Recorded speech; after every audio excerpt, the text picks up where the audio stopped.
Okay. Hopefully everybody can hear me. Thank you so much, Justin. I can't believe this moment is upon us.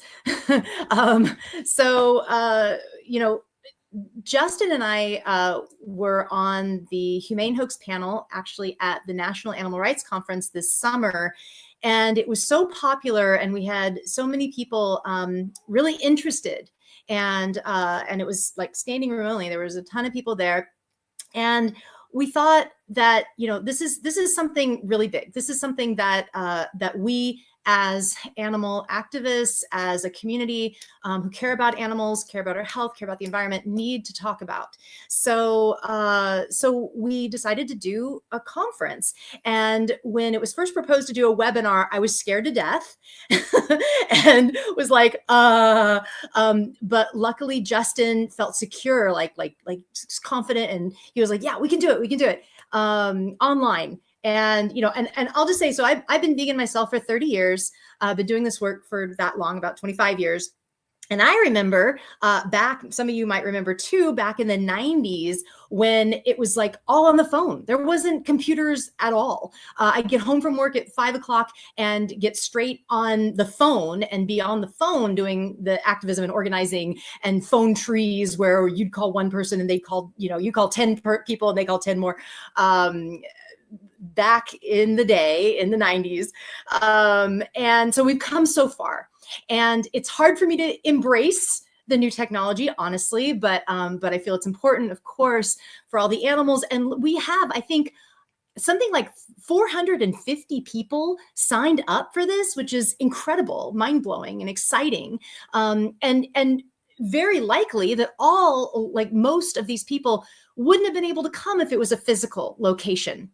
And all the speakers that we have might not have been able to be there if it was a physical location. So there's so many benefits to it being online. So if there's technical issues, we apologize. Please give us feedback, afterward. And anyway, all right. So I'm going to get into it now. So I am tasked with kind of the whole framing. What is the humane? What are we talking about?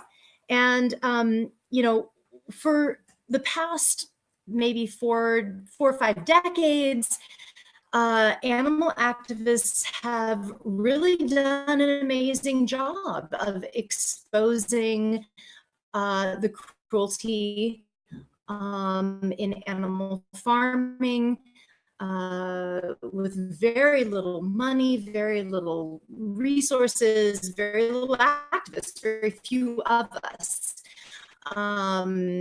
We've done an incredible job getting the word out, not only about the cruelty, but the environmental impact, food safety issues, your health. I mean, there's so many issues. And people are becoming concerned. People are listening. And they're concerned for the welfare of the animals. They're concerned for their health. And this is the good thing. This is the good part of this, that, people they do care. They care and they want to see change. So that's positive and to our advantage. But what's happening is that the industry is scared as well. The industry's come and finding ways to exposing. They're basically their dirty secrets. They are responding. A host, and wrote my book on. I did extensive research on this. It's really our new challenge as a community of people that care about animals. So I have slides. Okay, so that's my book. There's an image of my book that was supposed to be up there.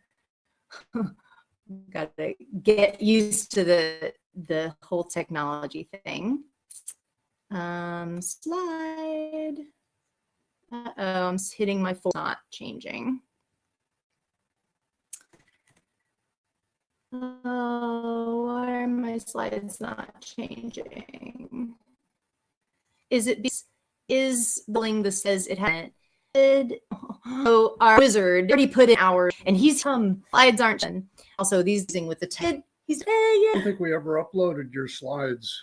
I thought I did. Okay. See, I did. These are my slides. Oh, here it goes. Here we go. Okay, for some reason those it just show was high really slides. slow. Well, they're showing. No, click it again. Oh, click it. That way you can, that's a preview. Oh, is That's this, what I'm the only public seeing is that? seeing. Okay. Yeah. All right, we got it now. Thank you. Okay, so that's my book. Anyway, we're going to move on because time is ticking, and we're going to go to the next slide. Okay, so what is the humane hoax? Really, it's beyond the labels. Okay, we think of the labels, but it's more than that. It is really a mindset, a mentality, a new mentality that there's just a wide range of alternative ways to breed, raise, and slaughter animals.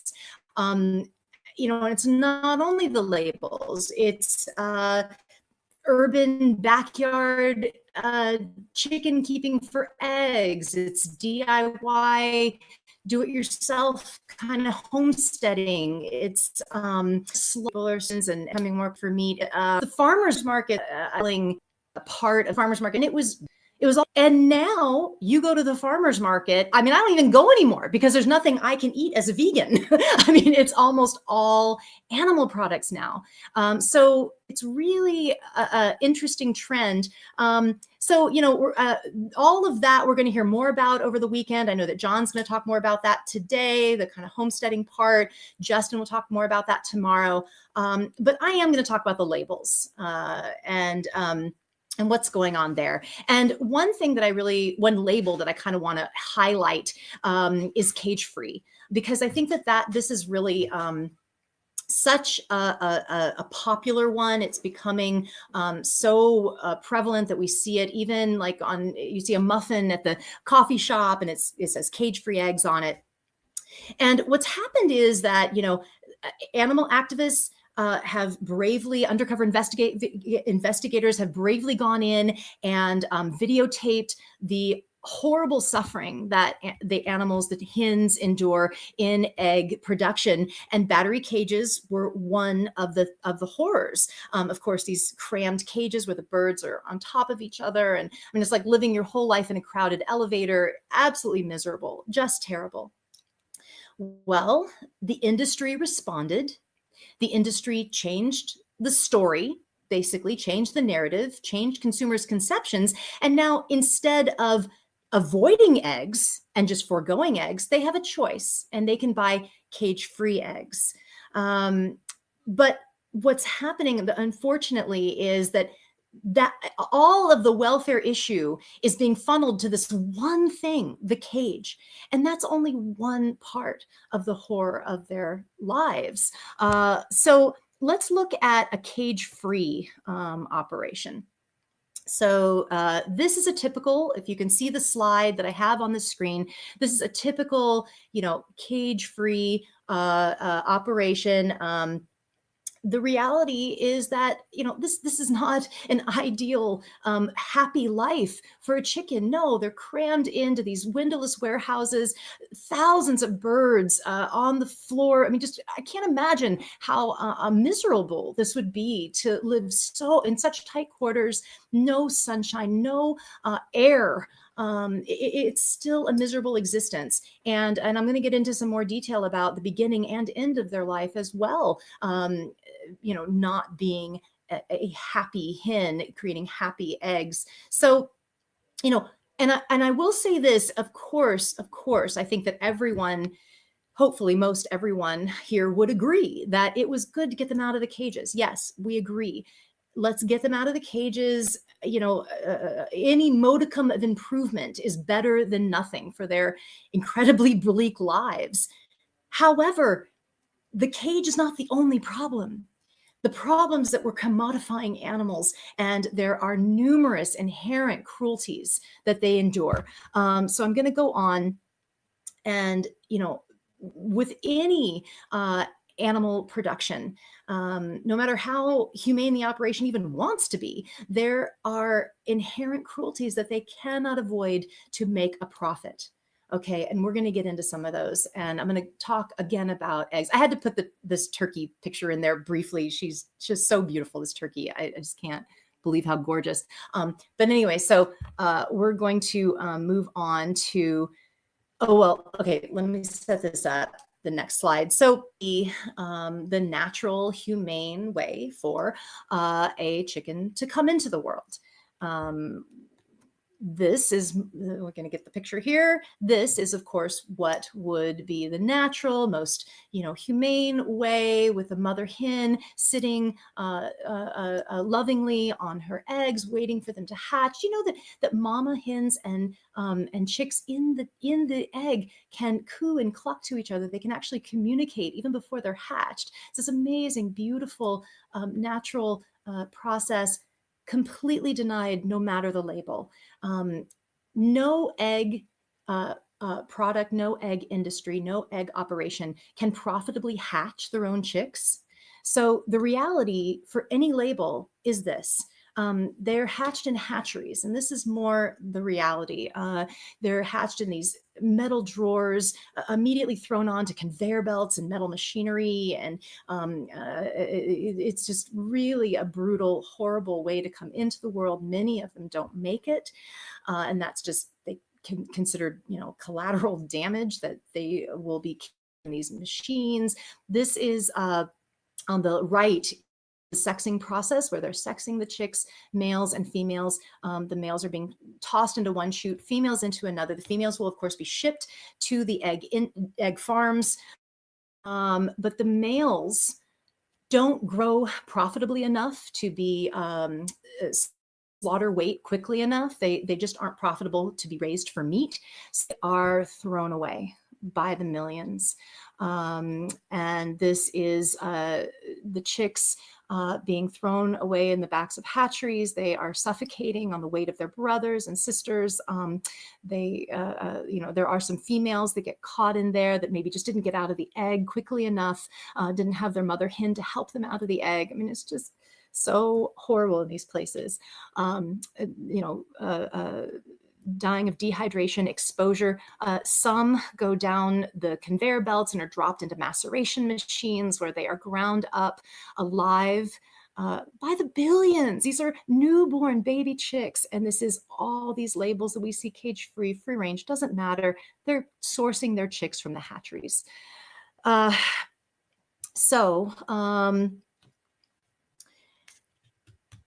So I live in Sonoma County, California, about an hour north of San Francisco. And there's a lot of this alternative animal agriculture going on here. And I've done extensive kind of investigation, going onto the farms to check out what's going on. And for egg farming, there's a lot of egg farming going on up here. This is generally what you see. You see keep out, biohazard, they don't want you in there. So you don't know it's a chicken operation unless you know. But if you walk past these signs, this is generally what you see. Rows and rows of buildings, windowless warehouses. What you do not see are chickens. It's very rare to actually see a chicken out around here, around a chicken operation, even with all these humane labels. But if you go up and peek in, this is typically what you see. This is, again, another free range floor operation. I explained what this is like for the chicken before, so I won't say it again. But just suffice it to say that this is a miserable, monotonous, horrible existence for these animals.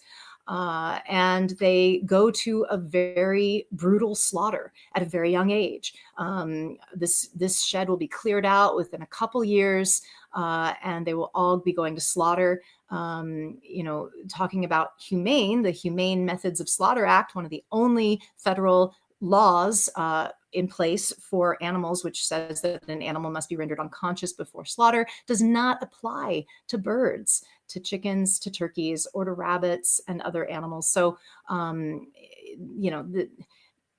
it's not a humane or benevolent death It's a horrible, miserable death. I chose not to put some graphic slides just because it seems so intimate and close, having them right here. So I did not, but I encourage you to go to YouTube if you want to know what a chicken slaughter is like. There's plenty of videos, undercover investigation on chicken slaughter. Okay, so we're going to switch gears to dairy now. I did want to talk briefly about organic dairy. Oh, my time is ticking. Okay, so the dairy industry. Now we're talking about labels like organic, certified humane, things like that. So there's numerous standard agricultural practices that must occur for them to make a profit on the dairy. And one of those is artificially inseminating the cows, of course, because like all mammals, they only lactate when pregnant and having given birth. So they keep them pregnant year after year, which is much more taxing on their body than would be naturally. And an artificial insemination, I don't have time to really get into it, but I would say that it's truly a cow's Me Too moment. I mean, you should go on YouTube and watch the videos. It is an absolute sexual violation of these bodies, of these beautiful bodies, beautiful beings' bodies. Okay, so this next slide here, this is what we want to believe is going on over on the left, that we want to believe that the babies get to stay with their mothers and they're in the sunshine and grass. No, this is not the reality at all, ever on a dairy operation. The reality is on the right. The babies are taken away soon, if not right at birth. We know this is, I know this is a female because she's being placed in a calf hutch. The calf hutches are these kind of plastic dog houses where they keep the babies separated from the mothers, separated from each other. And this is such a psychological trauma to have the mothers and the babies be separated like this. All a mother wants to do is care and protect their baby. All the baby wants is the protection and safety of their mother. All of this is taken away because why? They have to sell the milk. They need to sell the milk to make a profit. It's all about the money. Okay, so again, I'm in Sonoma County, California, where there is a lot of this alternative dairy going on, and cows are much harder to hide. Cows are much bigger. They have to move them to the milking area and stuff and move them around. So you see the cows, so you know it's a dairy. And so instead of seeing biohazard keep out signs, they have signs like this. These are the kinds of signs that you see, environmentally friendly and organic and things like this. You see these all up and down the rural roads in West County here. But when you go a little closer, this is typically what you see. This next slide, rows and rows of these calf hutches, where these are the baby females that have been separated out from their mothers. Like I said, I've gone on to a lot of these farms. This is one where they were giving me a tour of the farm. They knew I was coming and gave me a tour. And that's, I believe, why this little one has some straw, which you don't see typically, but she's still separated out from her mother, alone, frightened, sad. But on a few more, where'd my slides go? Here we go. Oh, okay. So whoops, let me go back one. So this is what I've found when I was not given a tour. Animals in muck and manure and mud. And over on the right, you can see this little baby curled up in the mud. That's likely a baby male who is waiting for transport to veal or beef, to be raised for veal or beef, because of course the males, once again, same thing, they are a byproduct of the industry and they are sent to slaughter. Okay, so you also see injured animals. This mama cow, it's hard to tell from this picture, but her back left leg her little foot was swollen, maybe twice the size it should be, and she was having such a hard time. She was limping across this paddock. I felt horrible for her. I did call the Humane Society, and it was a whole thing. I don't have time to get into that story. But the story that I do want to tell is how on organic dairies, it can be even worse for the animals. So a lot of people, of course, they think, well, with these labels, at least it's a little better. At least it's a little better. Not necessarily. And organic dairy is a really great example of that. And so on commercial, conventional, a dairy operation, because of the intensity, because the babies are, being taken away, and she's in psychological trauma, and it's dirty, and it's very taxing on their bodies, they will often get what's called mastitis. It's a infection of the udder, where the udder can swell, get open sores, can be very painful for them to be milked. And that's why we have now been giving these animals antibiotics and medications and all kinds of pharmaceuticals to try to clear up these infections and diseases and viruses and things that are making them sick in these horrible conditions. But on organic dairy, because of the organic standards, they would have to take her out of production to give her any kind of medications to clear up the mastitis. She wouldn't be making money for them. And so they don't.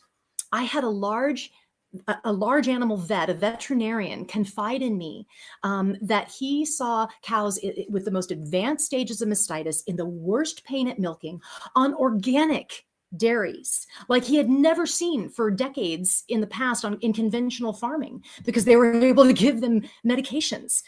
So it can be even worse. Okay. I did want to talk briefly about goat dairy. I've actually had a couple of people recently say to me, "Oh, well, I get goat yogurt," thinking that somehow, because it's a different species of animal, that it's going to be better. I guess they assume that it's possibly a smaller scale operation, but we're seeing the same problems that we have in cow dairy, in goat dairy. So this image here, this is Deb Bloom. She has a sanctuary here in my area in Santa Rosa called Goatlandia. And that's little Tucker with her. And I'm going to tell you Tucker's story. And Deb opened Goatlandia because there was such a need, because of the goat dairy getting so popular here. So there was a small goat dairy operation here in Northern California, and there was a doe who was having a difficult birth. And she had twins, and she was having a hard time giving birth to them. So the husband and wife that owned this goat dairy took her to UC Davis Veterinary Emergency Clinic, and the vet on duty was able to help the doe give birth. There was a healthy twins born, a healthy baby girl and a healthy baby boy, and immediately the owners said, "Oh, well, you can euthanize the boy. We don't want the boy. We're not taking him home. We're only taking the girl." Only the girls give milk. The boys are useless. And there's such a surplus of them. If they're, getting larger and making money, they've got to get rid of them. They can't afford to feed these baby males, so they kill them immediately at birth. And this veterinarian at the clinic actually was kind of shocked and was like, you want me to euthanize a healthy baby goat? She didn't do it. Luckily, Tucker that I'm talking at Goatland. So is that the boy and kill hundreds as goat dairy gets. Okay. Alternative meat production. I'm just going to briefly say, that we still see some of the same problems that we do in regular or commercial or whatever you want to call it, meat production, ones without the labels. There's still debeaking, tail docking and cutting, ear notching, tooth filing, castration, dehorning, all these things without anesthesia. Transport to slaughter in all extremes of weather, freezing cold, extreme heat, all of this, no food or water. And how can killing a healthy, sentient being ever be humane? The things that they do to these animals, if they did these things to dogs and cats in most states and counties, there could be felony charges for the cruelty that they inflict on these animals. But because they're farmed animals, they have agricultural exemptions. They're exempt from the standard cruelty laws. And, they're allowed to do such horrible things. So I'm going to skip, actually, because time is really ticking, and I'm going to skip the next slide quickly. It's Ruby's story. So just for time, I'm going to skip Ruby, even though I wish I could tell you about Ruby. Actually, I have her in my book. So if you want to read my book, Ruby's story is in my book. But I'm going to switch gears to the environmental aspect, because I really feel that this is a very important aspect, the environmental aspect, and want to get a little bit in on this. We're going to hear more throughout the weekend. Nassim is going to talk more about this later in the day, Nassim Nobari, and also we're going to have Vasile tomorrow talking about the environmental aspects. So we'll get more in depth in it, but I just wanted to touch on it because so many people believe that, when they're buying these labels like organic or sustainable, free range, things like that, that it's better environmentally, and that is not necessarily the case. So just having as many animals alive, farmed animals being bred, and it's not natural to have the numbers that we have. They're being artificially bred by humans to have just billions of animals alive on the planet. Just having that many animals alive right now is creating, animal agriculture is creating 51% of our human-caused greenhouse gas emissions. Now, this is from two prominent World Bank environmental advisors. There are other numbers from the UN, but we know it's a big number. We know it's somewhere between 20 and 50, and I go with this number because I feel that these two environmental advisors to the World Bank did a really excellent job of defending the number, and they took into account sectors that were not counted in the other numbers, but it's big. We know that it's a huge impact on the environment, and really very little changes when you switch to a different style or type of farming and put a label on it. So first I want to talk about local. And this is a picture that I took, here it is, at our my local Whole Foods in Petaluma. And you see this sign everywhere. You see this label so much, especially here in our area, probably where you are too. And, local, the thing with local is that when you gauge a food's carbon footprint, the transportation sector, or how local the food is only 11% of the equation. The production phase is 83% of the equation, and animal products, animal agriculture is really heavy on production.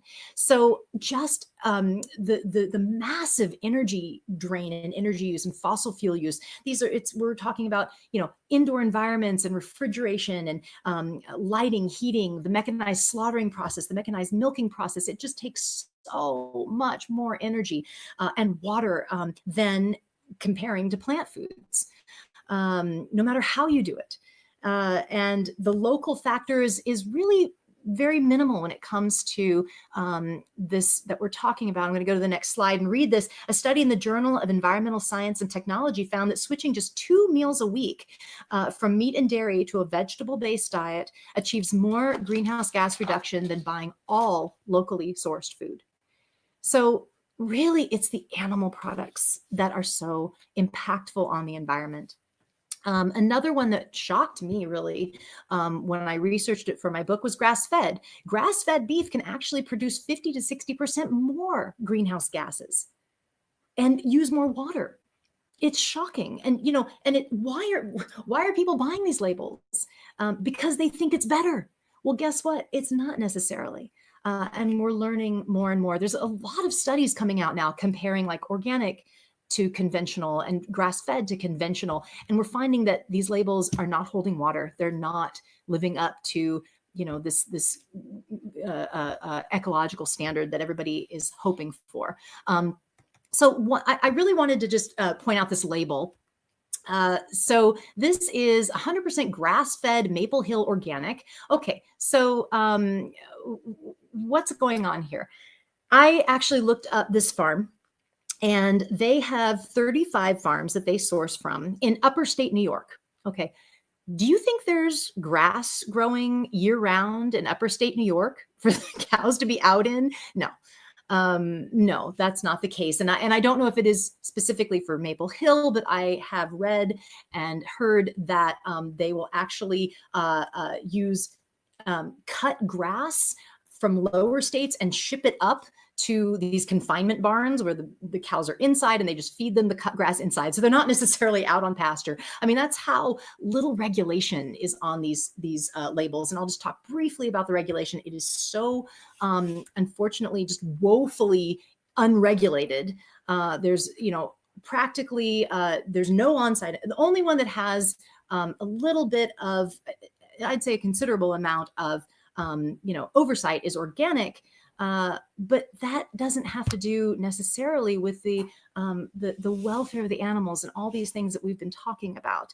But the other labels, there's no on-site inspection. There's no, it's the farmer's word. He sends in the form, it gets filled out, no one gets denied. The labels mean nothing. But the other thing I want to point out about on this particular label is that they've named this cow Buttercup. This is Buttercup. And Buttercup, is out in the grass and she's munching the grass. Now, if Buttercup was truly in a humane situation, do you think she'd still be alive? Shouldn't she still be alive if this is her milk that's inside this carton? No, Buttercup is long dead. The dairy cows go to slaughter at a very young age. A brutal, horrible slaughter, and they're not getting a retirement plan. They're not getting to go out to pasture, and graze to the end. No, they're going to slaughter at really the human equivalent of their teens at a very young age, no matter the label on the carton. Okay, so what's next? Okay, free range.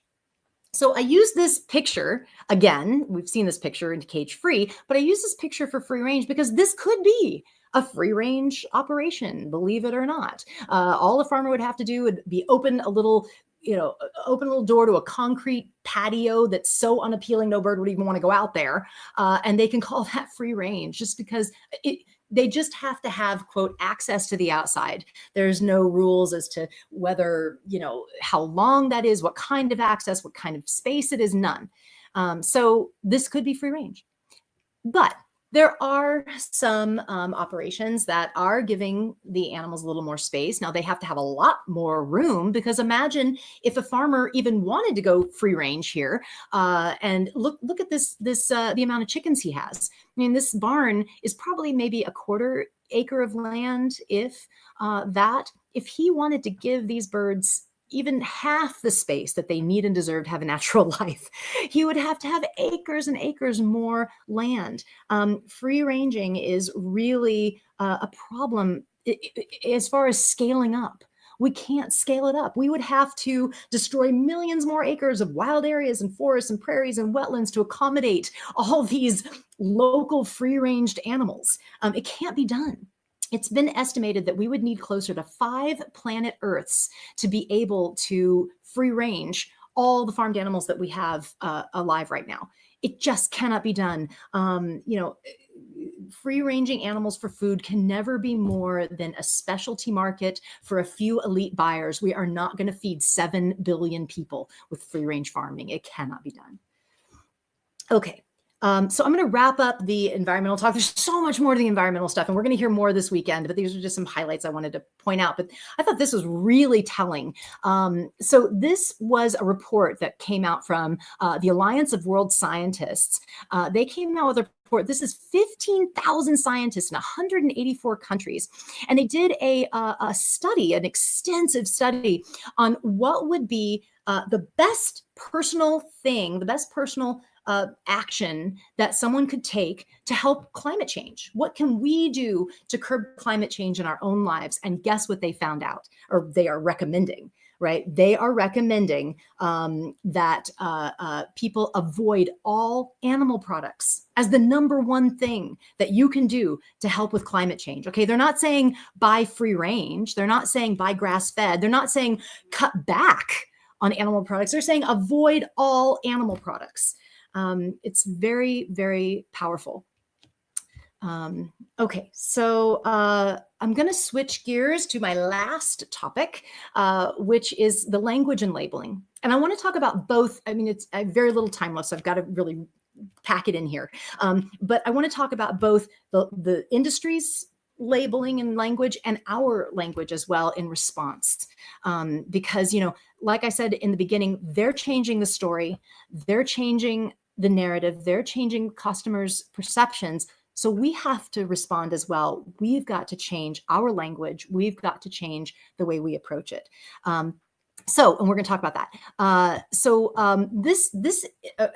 want to talk about humane washing. So of course we know greenwashing, which is when a product is labeled as ecological, but of course it's not any better than than a regular product. So they're just greenwashing, and this is what we're talking about is humane washing. And this is a slaughterhouse actually that is down the street from me, about 20 minutes from my house when you're driving into downtown Petaluma. And it's been there for years and years. And it used to be called Rancho Veal. That was what was painted on the side.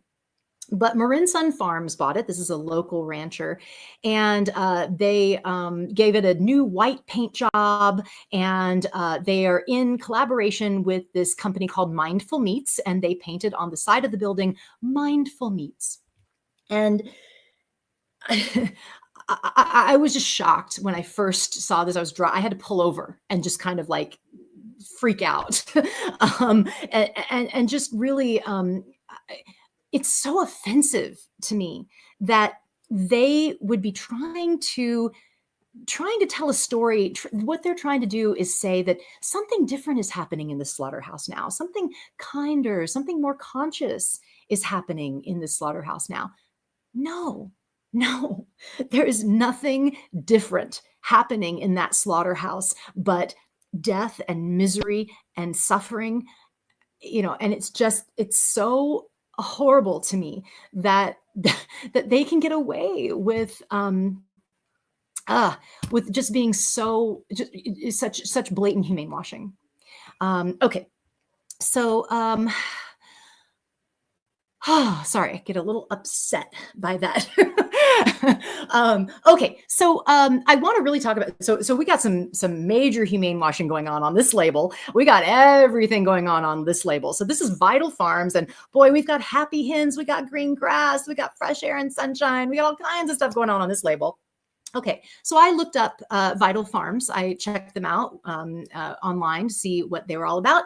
And they have over 100 farms that they source their eggs from. So I'm sure they know exactly what's going on all those farms, right?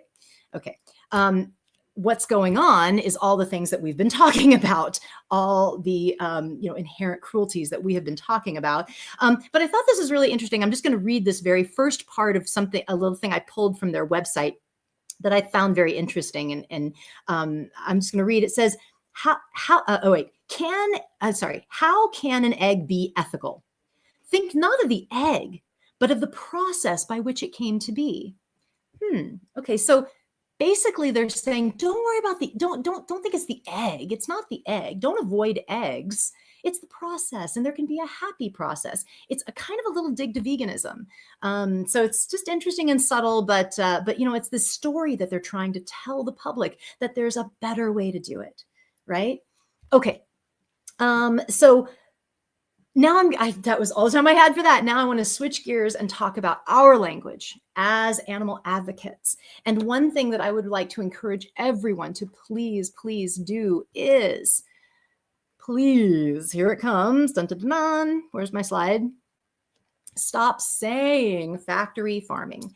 Here's why. The term factory farming, it's done its job. It is powerful. It is visceral.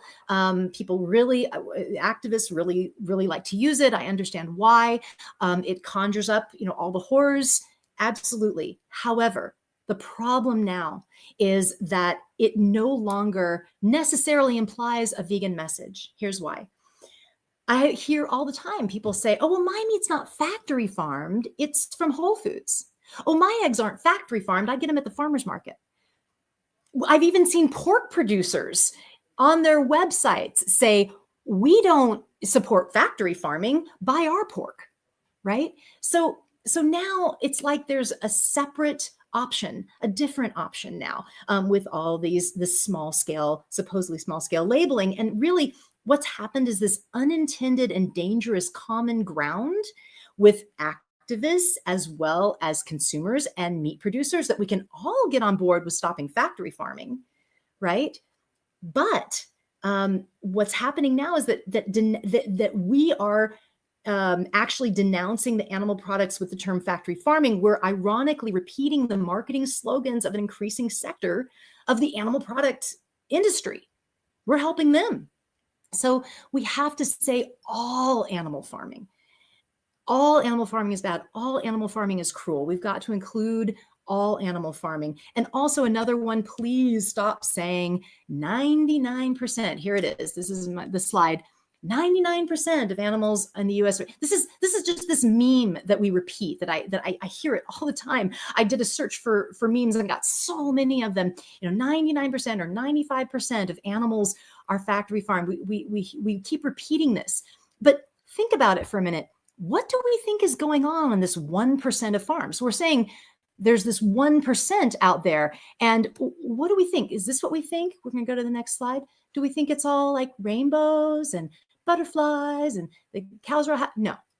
But this is what we're telling people when we use this term, when we use factory farming, when we use 99%. We're telling them that there's another alternative out there. So we have to be very, very careful with this. It's interesting to note that there was a survey done by the Sentience Institute, and they found that 75% of people believe that the products they purchase are from animals that are treated humanely. 75% think that they're buying humanely raised products. And I really think that what's happening, I mean, we don't have numbers from the past to compare, but I'm afraid what's happening is that the presence of these alternative and humane labels in the market is exacerbating this effect. It's appeasing consumers into this false sense that there's an industry-wide movement towards better conditions when none exists. They assume that this is a trend throughout the industry when they see cage-free and free range, right? It's minimal improvements masking as major improvements, massive improvements, and it's just not true. And the Sentience Institute, in this study, they said, I'm going to quote here, this suggests a psychological refuge effect where people justify their animal product consumption by incorrectly assuming that they're eating ethically produced food.